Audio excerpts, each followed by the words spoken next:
Hi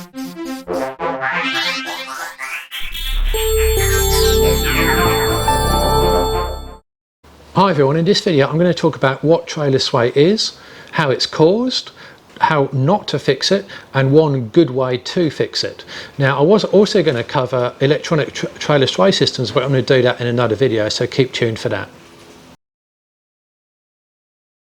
Right, so trailer sway is when the trailer starts snaking at an increasing amplitude and it starts to move the tow car around, and left unchecked it gets worse and worse and worse until typically a crash happens or you find some way of dealing with it.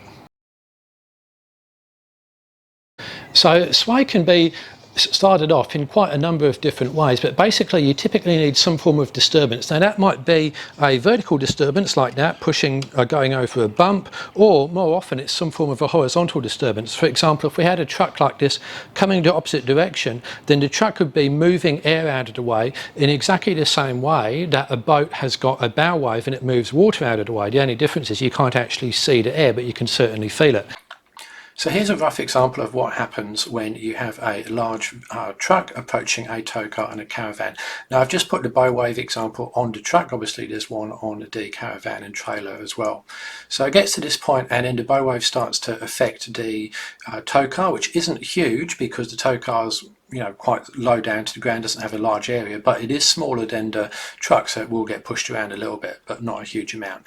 What really is the problem though is when we get to the front of the caravan, because then that's a large frontal area which is easily pushed around by that huge mass of air from the caravan, and it can pivot around the tow bar as well, so that pushes there. Now what happens then is that the tow cars basically tries to spring that back into line, but as it does so, then the truck reaches the back of the caravan and pushes it around, so then that's exactly the same time as that the front end is trying to rotate back into line. So then that sets up your sway there, just that initial sort of movement side to side. A good system will actually damp that out and then return to normal, but a bad system will just make it worse and worse and worse and worse and worse. It just gets to the point where the vehicle is completely out of control.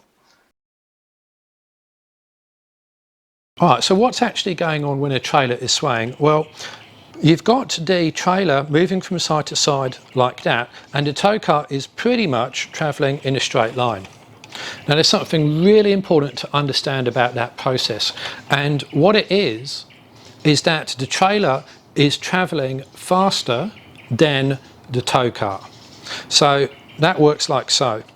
Imagine that the tow car is just driving in a dead straight line like so.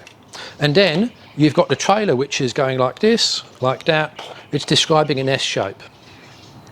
What that means is that the trailer has to travel a faster speed than the tow car, because otherwise it would overtake the tow car. So the trailer is going faster than the tow car. And that is the key to trailer sway. So here we've got a car and trailer displaced partway through sway, and this is what the speed difference looks like. Imagine that this blue line is the path that the trailer takes, and that's fairly long because it's curvy, and the red path is the line that the tow car takes, which is less curvy. So that means that the trailer is travelling at a faster speed than the tow car, and there's the comparative lengths of the two lines there. Now watch this sway clip and see that the trailer is swaying more than the tow car, which means it's travelling faster. It doesn't help that it's obviously just overtaken and sped up and is travelling downhill.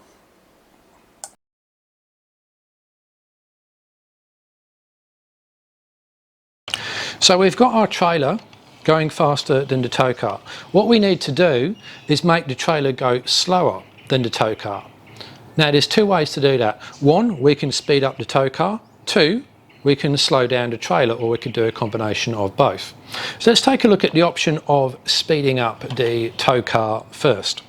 The way that works is that you simply drive faster, and then the trailer, you're basically getting the tow car to match the speed or exceed the speed of the trailer. So the trailer has no choice. It can't do this side-to-side movement because it doesn't have the speed to do it. It's got to use all its speed just to keep in line with the tow car. Now that is the theory, and the theory does actually work, but not in practice.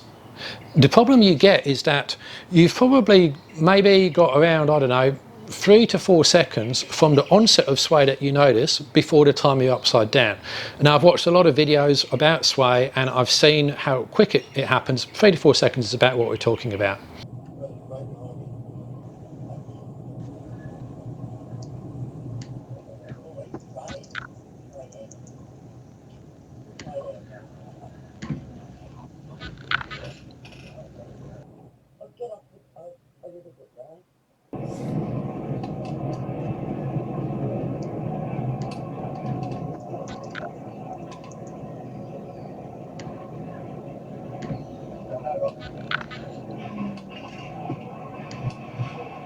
So let's run through it. You notice that you have sway.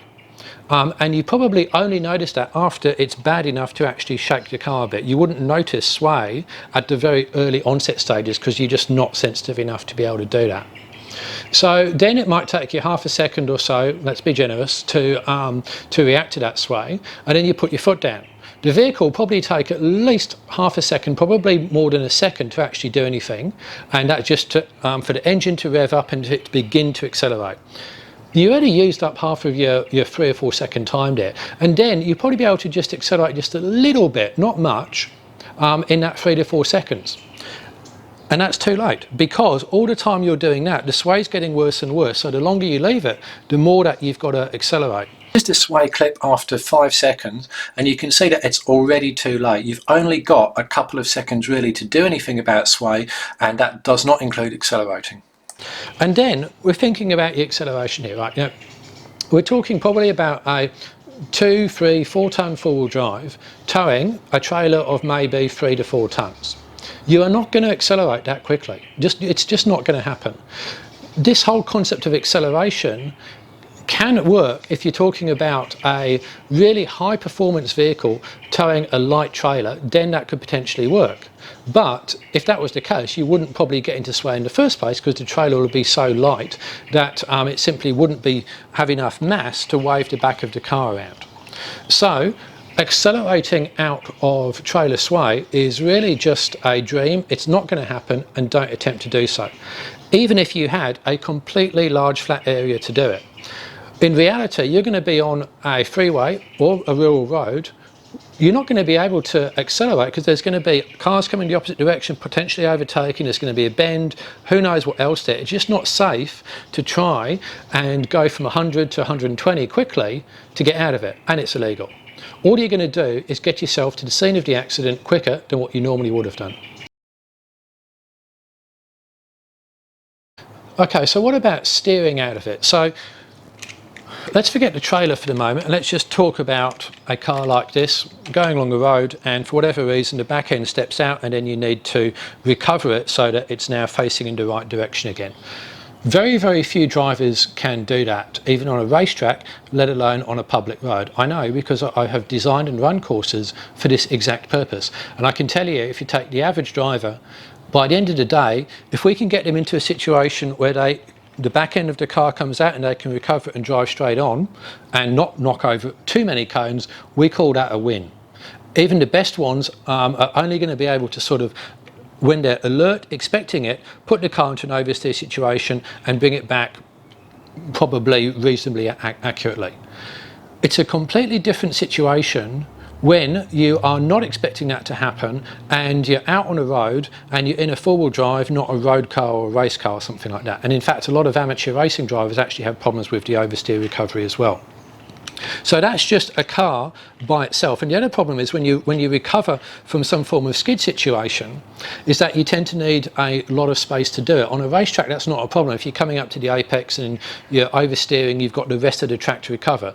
On a public road, you don't have that luxury. The road is not much wider than the vehicle. So this concept of car controlling your way out of a situation, it's just a dream. Just forget about it. But leave that single car aside.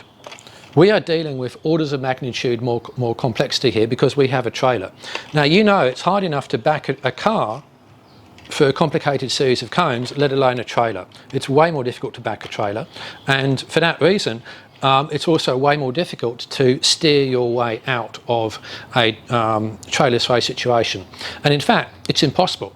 And the reason it's impossible, for humans anyway, is because you don't get the inputs in time.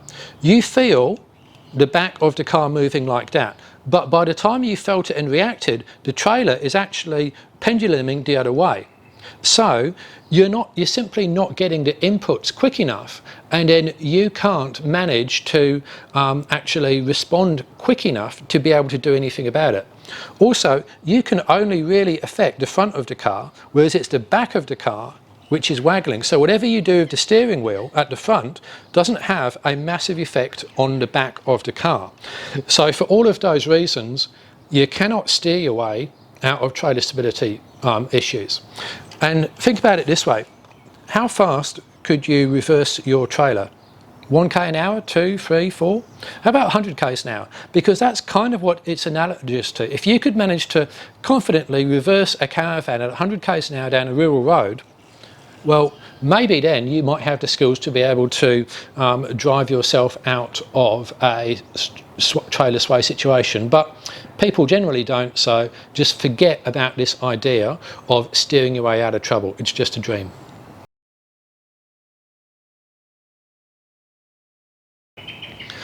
Okay, so let's look at the next option then, which is to slow the trailer down. Because remember, we've got to get the trailer to a slower speed than the tow car. Now, how do you slow just the trailer down? Well, you could apply the brakes on the tow car. Now, if you do that, what you're doing is you're actually slowing the tow car down and the trailer at the same time. The problem with that is you've still got that speed difference, and we're trying to get rid of the speed difference here.